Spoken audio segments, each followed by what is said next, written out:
Resesi ekonomi menjadi hantu yang mengerikan, tidak hanya untuk negara miskin, negara berkembang, tapi juga negara maju. Bahkan beberapa negara maju saat ini telah resmi masuk ke dalam jurang resesi. Seberapa mengerikankah hantu resesi ekonomi ini dan apa dampaknya terhadap perekonomian suatu negara? Negara kita Indonesia resmi masuk ke fase resesi teknikal setelah mencatatkan pertumbuhan negatif secara 2 kuartal berturut-turut akibat pandemi corona yang menghantam roda ekonomi dari segala sisi. Pada kuartal pertama tahun ini, ekonomi Indonesia tumbuh 2,97%, jauh lebih rendah dari rata-rata pertumbuhan ekonomi yang di kisaran 5%. Sementara pada kuartal 2 2020, ekonomi Indonesia anjlok hingga minus di 5,32%. Presiden Joko Widodo pun beberapa kali telah mengingatkan baik jajaran menterinya dan masyarakat soal resesi yang di depan mata. Namun apakah masyarakat mengerti akan bahaya resesi dan apa yang harus dilakukan masyarakat untuk mempersiapkan jika resesi benar-benar terjadi? Kalau untuk ekonomi sebenarnya ya karena pandemi ini jadi mungkin lagi turun naik ya kayak gitu. Ya lagi susah sih sebenarnya semua masyarakat juga mencari duitnya kayak gitu. Kalau menurut saya sih udah oke sebenarnya ya. Cuman memang kan rakyat Indonesia banyak. Jadi mungkin nggak semerata itu dikasihnya kayak gitu. Jadi saling tolong menolong aja sih antar masyarakat, saling memberitahu juga biar semua merata gitu. Resesi ekonomi belum tahu. Lumayan mengkhawatirkan ya. Kita baca di media sosial banyak pegawai yang di PHK. Terus bahkan negara maju seperti Singapura katanya udah ngalamin resesi ekonomi. Pasti bentar lagi juga bakal diikutin sama negara-negara lain juga kayaknya ya soal resesi ekonominya. Kalau dibilang mungkin ya karena emang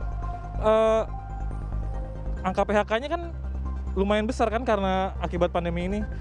Kalau misalnya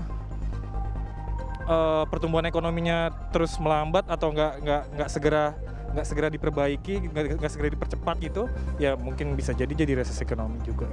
Yang aku tahu semenjak ada virus pandemi ini udah banyak perusahaan yang udah mulai PHK karyawannya, terus kita juga udah mulai kayak krisis ekonomi juga, banyak orang-orang yang kehilangan pekerjaannya, terus untuk ladang pencarian dari fresh graduate juga susah kan untuk cari kerja, jadi kayaknya udah semakin mengalami krisis gitu.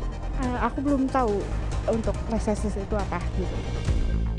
Pada tahun 2008 lalu, ekonomi dunia diguncang dengan krisis finansial yang membuat resesi ekonomi global terjadi. Krisis ekonomi yang menghantam negara-negara Eropa membuat setidaknya ada 17 negara di benua biru yang memasuki masa resesi, sebut saja Prancis, Yunani, Spanyol, Irlandia, dan Italia. Lebih satu dekade setelahnya, tepatnya di tahun 2020 ini, dunia kembali diancam resesi ekonomi. Namun apa yang dimaksud dengan resesi? Resesi ekonomi adalah kondisi perekonomian sebuah negara dan rakyatnya sedang memburuk, ditandai oleh berkurangnya produksi, melemahnya pendapatan, meroket atau merosotnya harga barang, dan bertambahnya pengangguran. Merosotnya perekonomian ini ditandai dengan produk domestik bruto atau PDB atau GDP yang mengalami penurunan selama 2 kuartal secara berturut-turut atau lebih dari 1 tahun. Terjadinya resesi ekonomi menimbulkan efek domino pada masing-masing kegiatan ekonomi. Contohnya, ketika investasi mengalami penurunan saat resesi, maka secara otomatis akan menghilangkan sejumlah lapangan kerja yang membuat angka PHK suatu negara kian meningkat. Selain itu, tingkat produksi atas produk atau komoditas juga akan menurun, sehingga menurunkan PDB nasional suatu negara, di mana secara lebih lanjut kondisi tersebut akan mengakibatkan turunnya daya beli masyarakat. Sementara perekonomian negara kita Indonesia digerakkan oleh konsumsi masyarakat di negara kita yang tinggi. Jika tak segera diatasi, efek domino resesi akan menyebar ke berbagai sektor, seperti macetnya kredit perbankan hingga inflasi yang sulit dikendalikan atau sebaliknya terjadi deflasi, lalu neraca perdagangan yang minus dan berimbas langsung pada cadangan devisa negara. Tak hanya itu, merosotnya perekonomian suatu negara juga akan mengakibatkan negara lain merana. Mengapa? Masuknya suatu negara dalam jurang resesi membuat negara-negara di sekitarnya juga akan terancam masuk ke dalam jurang yang sama. Karena satu negara dengan negara yang lain terikat dalam hal perdagangan.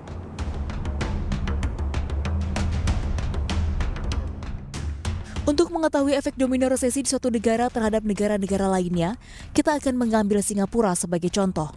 Negara jiran yang telah lebih dulu mengalami resesi, Januari hingga Mei 2020, nilai ekspor RI ke Singapura mencapai 4 miliar dolar Amerika Serikat atau 56 triliun rupiah. Dari sisi investasi, Singapura juga merupakan investor nomor 1 RI, di mana Januari hingga Maret 2020, Singapura telah berinvestasi sebesar 2,7 miliar dolar Amerika atau setara dengan 38,8 triliun rupiah. Tak sampai di sana, dari sisi pariwisata, warga Singapura juga merupakan pelancong setia RI, di mana pada tahun 2019 lalu, 1,93 juta warga Singapura telah berkunjung ke RI yang menyumbang triliunan rupiah terhadap devisa negara kita.